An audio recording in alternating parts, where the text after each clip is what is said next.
الحمد لله وكفى والسلام على عباده الذين اصطفى أما بعد أعوذ بالله من الشيطان الرجيم بسم الله الرحمن الرحيم قل يتوفاكم ملك الموت الذي وكل بكم ثم إلى ربكم ترجعون. கண்ணியம் நிறைந்த அல்லாஹ்வின் நல்லடியார்களே, அன்பார்ந்த தாய்மார்களே, சகோதர சகோதரிகளே, அல்லாஹ் ரப்பல் ஆலமீன் நம்மை படைத்து பரிபாலித்து பக்குவப்படுத்தி சகல விதமான வசதிகளையும் செய்து தந்த அந்த ஏக இறைவனை இன்று நினைவு கூறுவதற்காக எம்பி குப்பத்திலே நாம் ஒன்று கூடியிருக்கிறோம். அல்லாஹ் நம் மீது அருள் புரிய செய்வானாக. இந்த மஸ்ஜிதை மேலும் மேலும் ஆபாதாக்குவானாக.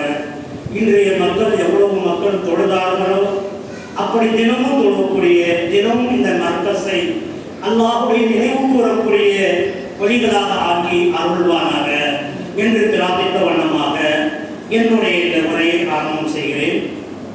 நபியே, மக்களுக்கு கூறுங்கள், கொல் நபியை கூறுங்கள், சொல்லுங்கள், கொல் யதவஃபாக்கும் மலக்குல் மௌத்தில் உக்கிர பிக்கும் சும்ம இலா ரப்பிக்கும் துர்ஜஊன்.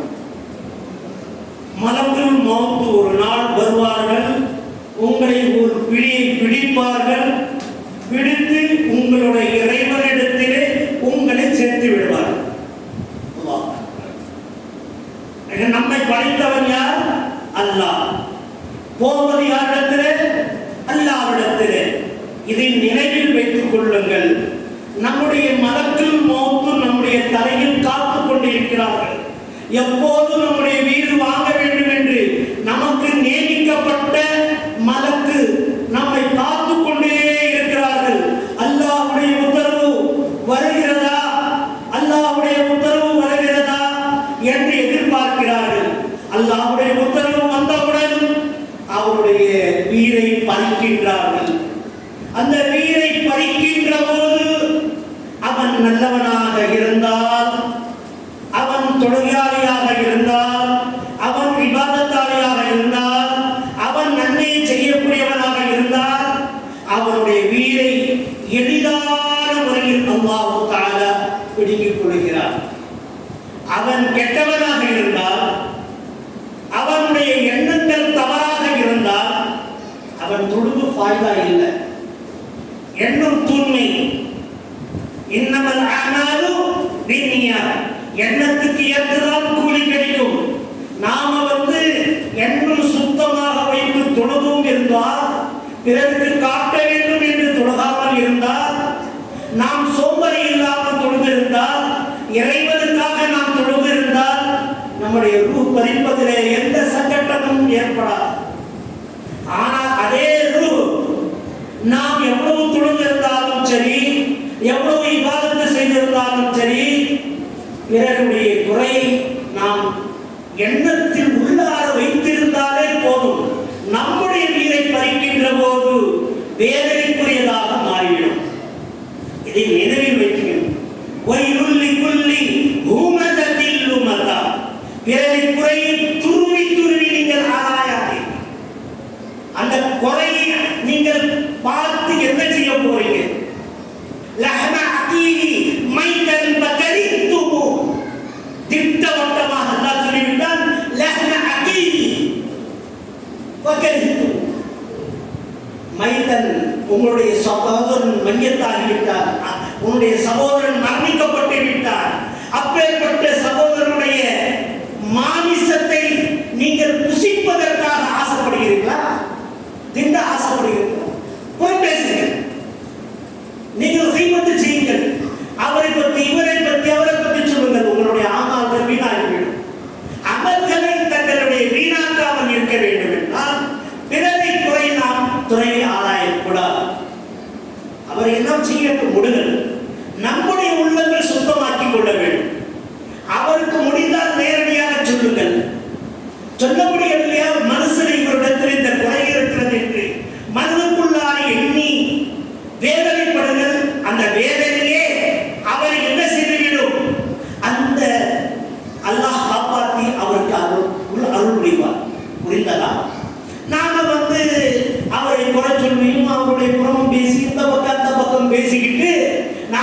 போது நம்முடைய அமல்கள் தானாக அழிந்து விடுது.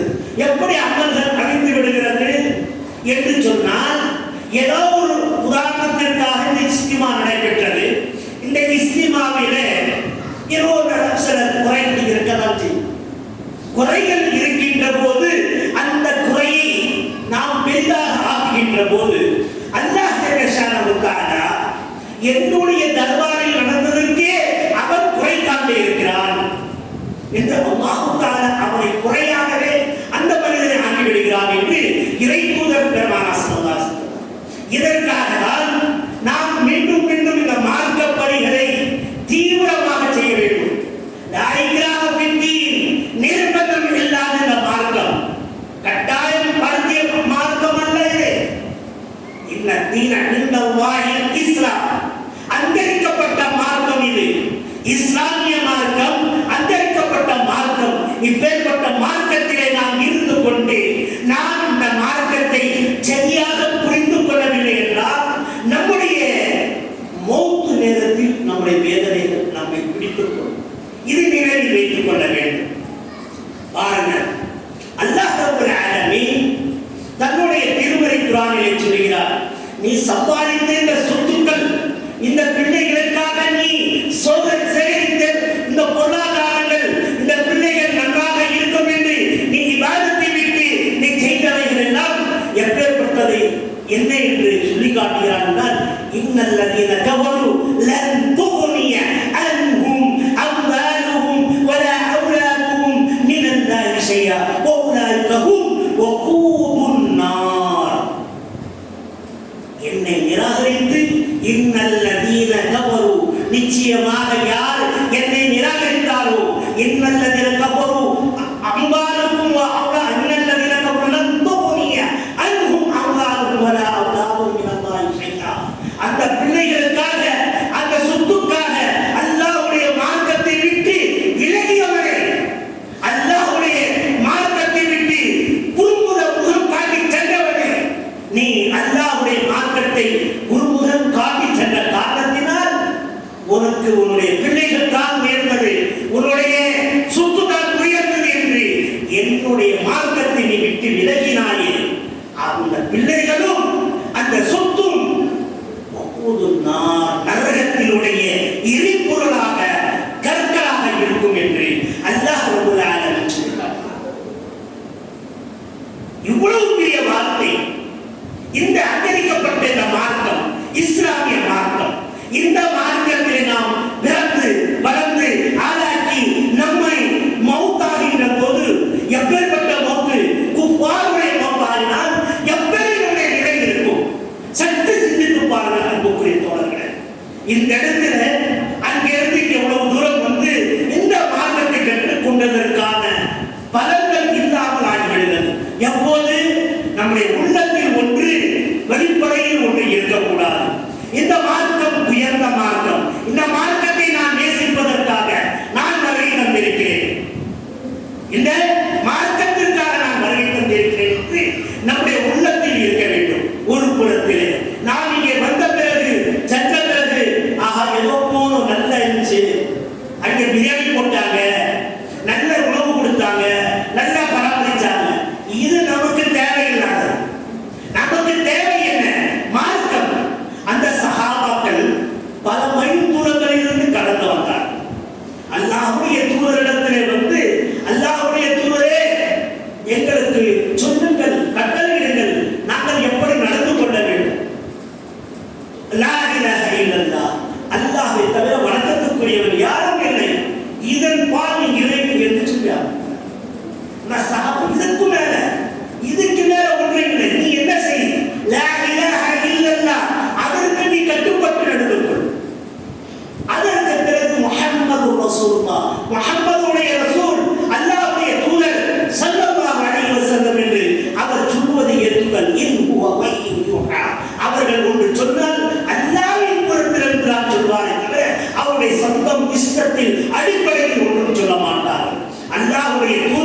இந்த தொழுகை. எல்லா வணக்கத்தோடு மேலான வணக்கம் எதுங்க? ஈமான் கொண்ட பிறகு இஸ்லாமுடைய அடிப்படையில முதல்ல என்ன சொல்லுவோம்?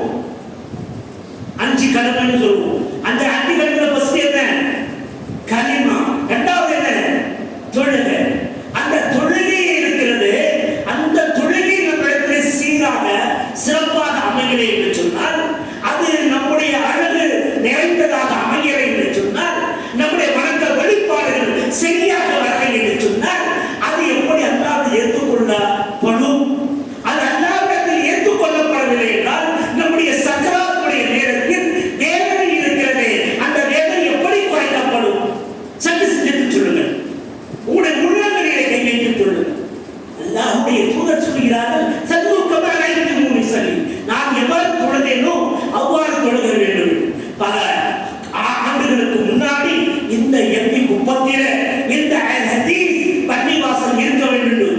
டிஎஸ் அப்துல் ஷுக்கூர் சாஹிப் அவருடைய முன்னாடி வந்து இது கட்டப்படும்.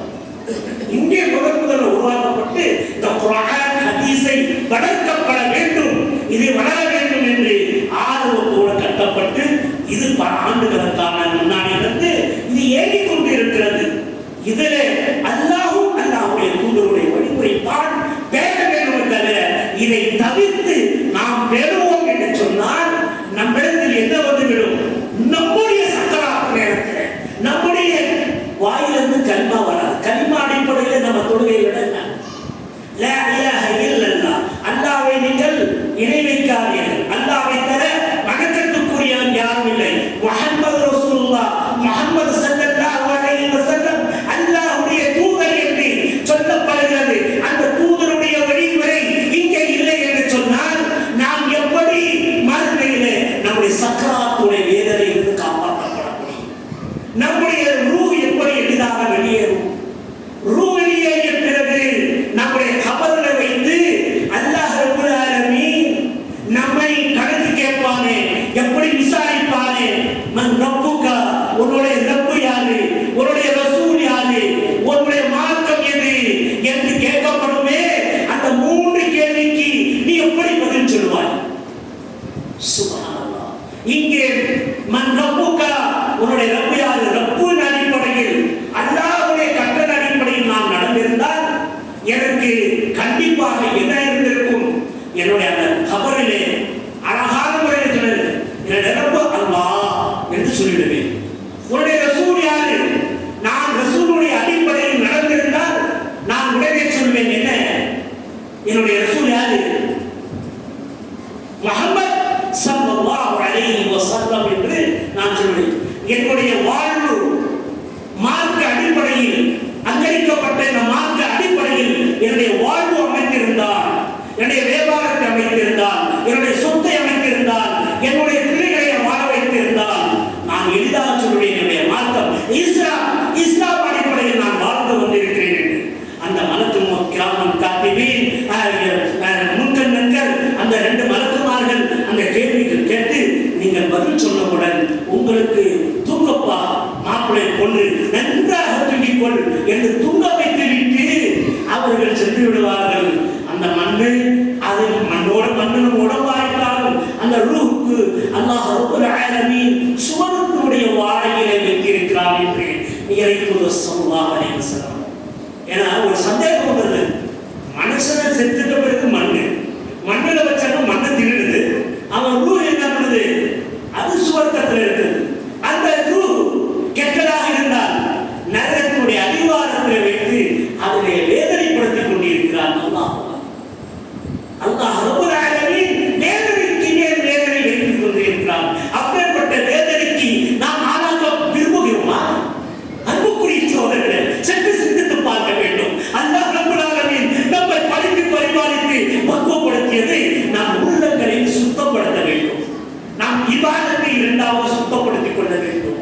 நம்முடைய பார்வைகள் சுத்தப்படுத்திக் கொள்ள வேண்டும். நம்முடைய சொல் சுத்தப்படுத்திக் கொள்ள வேண்டும். நம்முடைய பார்க்கக்கூடிய பார்வைகள் சுத்தப்படுத்திக் கொள்ள வேண்டும். கேட்கக்கூடிய காதுகள் ஓசைகளை சுத்தப்படுத்திக் கொள்ள வேண்டும். இப்படி நாம் சுத்தப்படுத்திக் கொண்டால் நம்முடைய வணக்கம் அல்லாஹ் தஆலா அங்கீகரிப்பார். எவ்வளவு சின்ன அமல் வச்சு காரணம் செய்யும் அல்லாஹ்வுடைய தூதர் ஸல்லல்லாஹு அலைஹி வஸல்லம் அவரிடத்திலே ஒரு சகோதரர் தொழுகை நேரத்துக்கு வருகிறார்கள். சுவர்க்கவாசி என்று இறை தூதர் ஸல்லல்லாஹு அலைஹி வஸல்லம் சொல்கிறார். ஆனால் மறுநாளும் பார்க்கிறார், சுவர்க்கவாசி வருகிறார் என்றார். 2 நாள் ஆச்சு. அந்த நபர் வந்த நாள், 2வது நாள், 3வது நாள் அதே நபர் வரும்போது இறை தூதர் சொல்கிறார்கள் சுவர்க்கவாசி வருகிறார் என்றார். அப்போ இன்னும் மறுபடியெல்லாம் அவர் பார்த்தார், என்னடா இது, இந்த ஆள் தான் 3 நாள் வந்தாரு, இவரை பார்த்துதானே அவர் ரசூலுல்லாஹ் சொல்லியிருக்காரு சுவர்க்கவாசின்னு சொல்லியிருக்காரு. நேர நாலு வீட்டுக்கு போயிடணும். நம்ம வீட்டுக்கு இன்னைக்கு நான் வரேங்க அப்படின்னு கேட்டாங்க. வீட்டுக்கு குமாரிலாம் இருக்காங்க அப்படின்னு கொஞ்சம் கூப்பிட்டு உட்கார வைக்கிறது மெஹமானுக்கு இன்னைக்கு நேரம் கிடையாது. தெருவென்று நாம் பேசிட்டு போயிடுவோம். ஆனால் அந்த நேரத்தில் உள்ளூர்வாசியாக இருந்தால் அந்த சஹாபி கிட்ட போய் கேட்கிறாரு, உங்க வீட்டுல 3 நாள் தக்கிறதுக்கு நடந்தாங்க. எப்போ உங்க வீடு இல்லையா, உனக்கு இடம் இல்லையா, உனக்கு தோட்டம் இல்லையா, நீ எங்க போய் தங்கிக்க அப்படிலாம் கேளுங்க. தங்கிக்க போனாரு, படுத்தாரு, தூங்கினாரு. 3 நாள் ஆச்சு. 3 நாள் அவருடைய ஸ்பெஷல் வணக்கம் எதுவுமே கிடையாது. ஸ்பெஷல் வணக்கம் எதுவும் கிடையாது. இவரை பார்த்து ரசூலுல்லாஹ் சுவர்க்கவாசின்னு சொல்லியிருக்காரு. உடனே அவரே பார்த்து கேட்டுருவோம், ஏன் இந்த மாதிரி சொன்னாங்க. ஏன்னா நம்ம வெங்கராட்ட கேட்டு சரி வராது, அது தெய்வத்தா மாறிடும். இவர் தூங்குறாரு வீட்டில், ஏதோ தஹஜ்ஜுத் கடைசி நேரத்தில் தஹஜ்ஜுத் தொழுகிறாரு. திரும்பி ஃபஜ்ருக்கு எழுந்திருக்கிறாரு, ஃபஜ்ர் ஜமாஅத் தொழுகிறாரு, திரும்பி விவசாயம் பார்க்கிறாரு, திரும்பி லுஹர் தொழுகிறாரு, திரும்பி அஸ்ர் தொழுகிறாரு, திரும்பி அஸ்ர் பிறகு மக்ரிப் தொழுகிறாரு. இதுக்கு இடைப்பட்ட விவசாயங்களும் நிலங்களும் அது வியாபாரங்களும் பார்த்துக்கிட்டு இருக்கிறாரு. நைட்டுக்கு போறாரு, திரும்பி படுத்து தூங்குறாரு. நான் செய்யற வழக்கம் தான் இவரும் செய்யறாரு. இவரை பார்த்து சுவர்க்கவாசி இல்லைங்களே ஏன் அப்படின்னு கேட்ட போது அது சொல்றாரு, நைட்டுக்கு கல்வை சுத்தப்படுத்திடுறேன். அவன் திட்டினா, இவன் பேசினா எதுவுமே மனசுல வைக்க மாட்டேன். என்னுடைய அமலை இன்னைக்கு எவ்வளவு செஞ்சு எண்ணி பார்ப்பேன். குறையாமல் இருக்கா அதில் அதிகரித்து என்னுடைய அமல்களை சுத்தப்படுத்திக் கொள்வேன். இதை கொண்டு அதுல உள்ளத்தை சுத்தப்படுத்திக் கொள்வேன், என் அமலையும் சுத்தப்படுத்திக் கொள்வேன். கரெக்டா கணக்கு போட்டுவேன். ஒரு நாளைக்கு எத்தனை சுண்ணத்தை தொழுகணும் கரெக்டா பதில் சொல்லுவான். ஒரு நாளைக்கு எவ்வளவு சுண்ணத்து தொழுகணும்? 12. மாஷாஅல்லாஹ். இந்த 12 ரக்காயத்துகளை இந்த சுன்னத்தை நாம் தொழுகின்ற போது கிடைக்கக்கூடிய கிஃப்ட் என்ன? தினம் இல்ல சொல்லுங்க. சுவர்க்கத்தில் ஒரு மாளிகை எழுப்பப்படுகிறது. சுப்ஹானல்லாஹ். இவ்வளவு பெரிய வணக்கத்தை நாம் கையில வச்சுக்கிட்டு இருக்கிறோம்.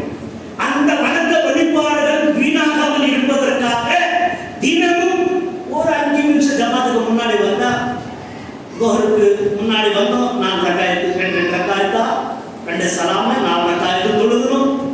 லுஹர் தொழுதுட்டு 4 ரக்காயத்து லுஹர் தொழுதுட்டு சுன்னத் 2 ரக்காயத்து. அப்புறமா அஸ்ருக்கு வந்தோம் 4 ரக்காயத்து, மக்ரிபுக்கு வந்தோம் பிறகு 2 ரக்காயத்து.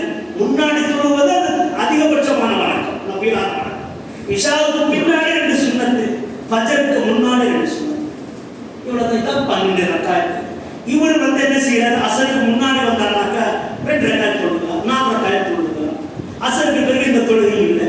மக்ரிபுக்கு முன்னாடி வந்தா 2 ரக்காயத்து சுன்னத்து, அவ்வளவுதான். இஷாவுக்கு முன்னாடி வந்தாங்க ஒரு 2 ரக்காயத்து சுன்னத்து தொழுகிறார், 4 ரக்காயத்து. இவருக்கு தஹீல் மஸ்ஜித் என்று சொல்லி தொழுகணும், தஹீல் ஒருவும் இருக்கு தொழுகலாம். இதெல்லாம் அதிகபட்சமான 12 ரக்காயத்து தொழுவதற்கே சுவர்க்கத்தில் மாளிகைன்னா ஃபர்து தொழுகை தொழுதா எவ்வளவு சவாப் இருக்கும். அந்த சவாபெல்லாம் எப்போ வீணா போயிடும்?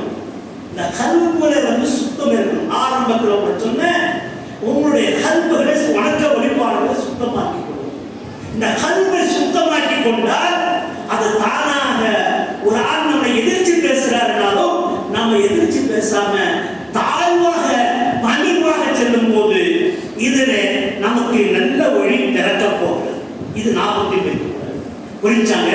இப்ப பாருங்க, அல்லாஹ்வுடைய தூதர் ஸல்லல்லாஹு அலைஹி வஸல்லம் அவர்கள் ஒரு நாள் ஒரு மண்ணு மேட்டு மேல உட்கார்ந்து இருந்தார். பக்கத்துல உமர் பின் கத்தாப் ரலியல்லாஹு அன்ஹு உட்கார்ந்தார். யார் உட்கார்ந்தாங்க? உமர் பின் கத்தாபுனாவே ஷைத்தானே என்ன செய்வான், அந்த பாதலே வரமாட்டம் ஓடிடுவோம். அப்பேற்பட்ட ஆள் அங்க உட்கார்ந்து இருக்காரு, மாவீரன் அவர். இந்த இடத்துல பார்த்தா நபிகள் நாயகம் ஸல்லல்லாஹு அலைஹி வஸல்லம் ஒரு காஃபிராகப்பட்டவர் வந்து அவருக்கு கடன் கொடுத்தது கேட்கிறார். அல்லாஹ்வுடைய தூதர் சொல்றாரு, நீ எனக்கு கடன் கொடுத்திருக்க, ஆனா டைம் வரல, 1ஆம் தேதி வந்தாலும் கூட நீ 15ஆம் தேதியே நீ கேட்கிறீ அப்படின்னா, எனக்கு இப்ப வேலை தரையே இல்லையான்னு கடன் திட்டாச்சு. திட்டிகிட்டே இருக்க ரசூலுல்லாஹி ஸல்லல்லாஹு அலைஹி வஸல்லம் அமைதியா இருக்கார். நம்ம கற்றுத்தரார் பாருங்க, எவ்வளவு அழகான ஒரு பாடத்தை கற்றுத்தரார். அமைதியா இருக்கார். ஏன்னா கடன் கொடுத்தவருக்கு உரிமை இருக்கிறது கேட்பதற்காக. அவன் முன்னாடியும் கேட்கிறான், பின்னாடியும் கேட்கிறான். அவன் கொடுக்கப்பட்ட டைம் தான் கொடுக்கணும்னு அவசியம் இல்லை. 10 நாள் சொல்லி கேட்டேன், நீ 5 நாள்ல உங்களை கேட்கிறாங்க, பரவாயில்ல, கொடுக்க முடிந்தா கொடுக்குது, இல்லை கம்முன ரசூலுல்லாஹ் உட்கார்ந்துட்டே இருக்கிறார். கண்ணாமண்ணான்னு திட்ட ஆரம்பிச்சிட்டான், அசிங்கமா பேச ஆரம்பிச்சிட்டான். அல்லாஹ்வுடைய தூதர் ஸல்லல்லாஹு அலைஹி வஸல்லம் அமைதியா உட்கார்ந்து இருக்கார். பக்கத்துல இருந்தவர் யாரு? மாவீரன் உமர் பின் கத்தாப். உடனே அவர் கோபப்பட ஆரம்பிச்சிட்டார். அவர் அந்த இடத்திலே கோபப்படக்கூடிய நேரத்தில் ரசூலுல்லாஹ் ஸல்லல்லாஹு அலைஹி வஸல்லம் அந்த இடத்தை விட்டு எழுந்து சென்று விட்டார். ஒன்னும் பேசல, நேரா போயிட்டார். இவருக்கு சண்டை, இவர் நடுவில் வந்தாரு, பார்த்தா இவர் போயிட்டே இருக்கிறாரு. உமர் பின் கத்தாப் மேலாக போறார். யார சொன்னா அவ்வளவு திட்டினா அவன் எதை பேசாதுன்னு சொன்னாங்க. கொடுத்தவனுக்கு உரிமை இருக்கு திட்டுறதுக்கு, நான் வாங்கினவனுக்கு கேட்கறதுக்கு உரிமை இருக்கு, கேட்டு கவனா பண்ண. நடுவில் நீங்க பேச, நீ நடுவில் பேசினவங்க யார் வந்தாங்க? ஷைத்தான் வந்தாங்க.